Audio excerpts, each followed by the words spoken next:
The mainline Valkyrie profile series has been dormant for almost 2 decades. After the second installment, it has only received 2 spin-off titles and a spiritual successor.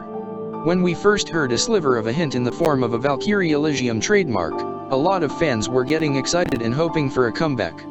What sort of comeback? That's where the entire fanbase is conflicted.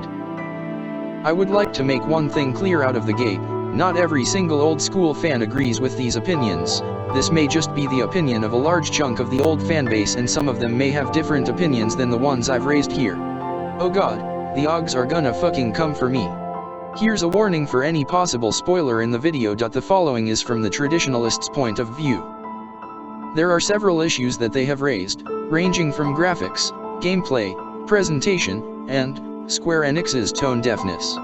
Okay, that's a lot of issues. I will tackle them one by one. From several chats I have read, YouTube videos I've watched, and Reddit threads I have read, they seem to describe the look of the game from a mixed bag to an empty-feeling world. Some have issues with the character models, the character polygonal outline being highlighted, and it's not gelling well as an overall art style. Overall, some may describe it as a boring looking and bland game.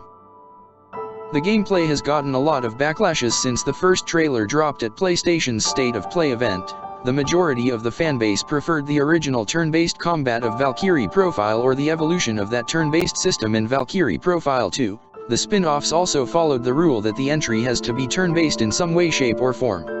From what I've read, they prefer an RPG approach rather than an action RPG approach to the combat, and it strays too far from what made the other mainline titles appealing to them. Oh boy, let's tackle the big elephant in the room. When the State of Play trailer got dropped, there was a lot of speculation around the community of a certain Valkyrie emulating Christ from the previous games. This pissed a lot of people off. From their perspective, this new Christ is replacing a character that they have cherished and loved for almost 2 decades.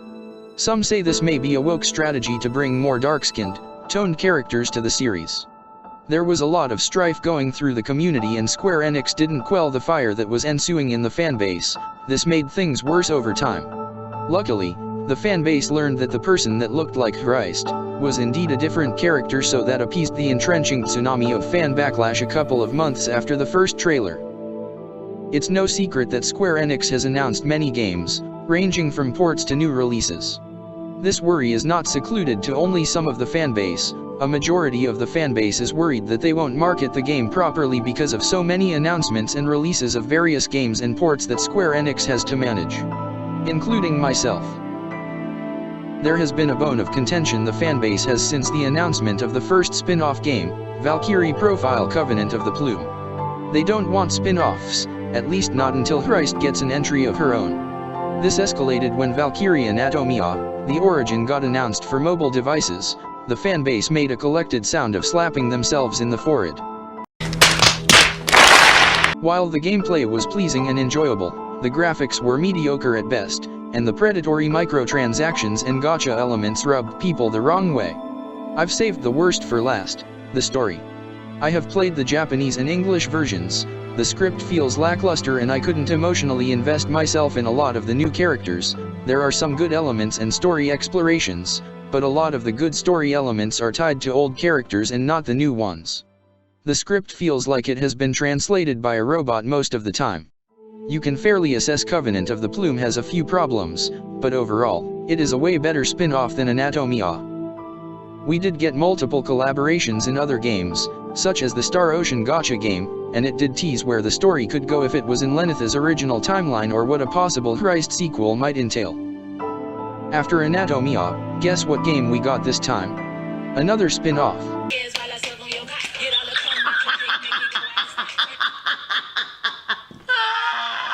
What the fuck? I don't know who thought it would be a great idea to give another spin-off. I hope it's good at the least. In hindsight, it would have just been better to release a Christ sequel of her own and then give the fanbase all the spin-off titles they want. Or they could have developed Valkyrie Profile Christ before releasing Elysium. The community would take it a lot better than they are currently. Okay, that's the majority of different opinions that most or some of the traditionalist fans of the series hold. What about the others? I introduce the cautiously optimistic fans.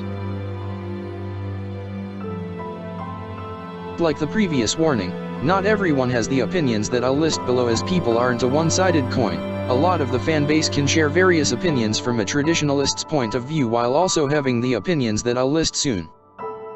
These fans are excited and clutching their pearls that this won't be a waste of their time.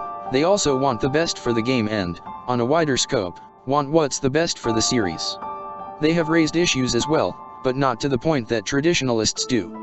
They are worried about the marketing maybe being sub-par, and that's pretty much it, to be honest.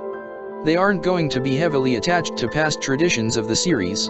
They will give the game a chance and judge it on its merits.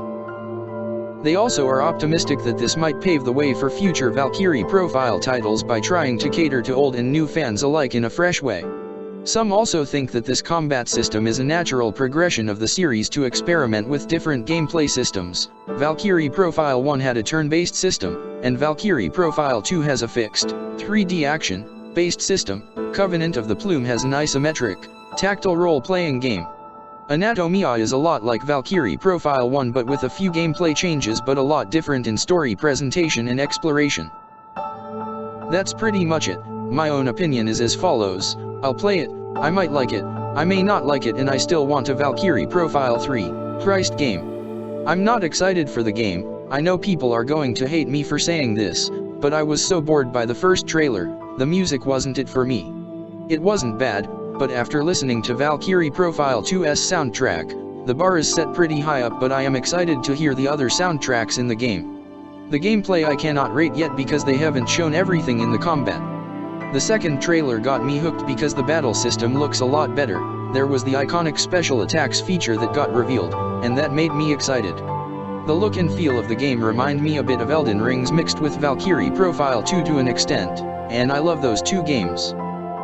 That's pretty much it. See you guys, and non-binary Pauls later.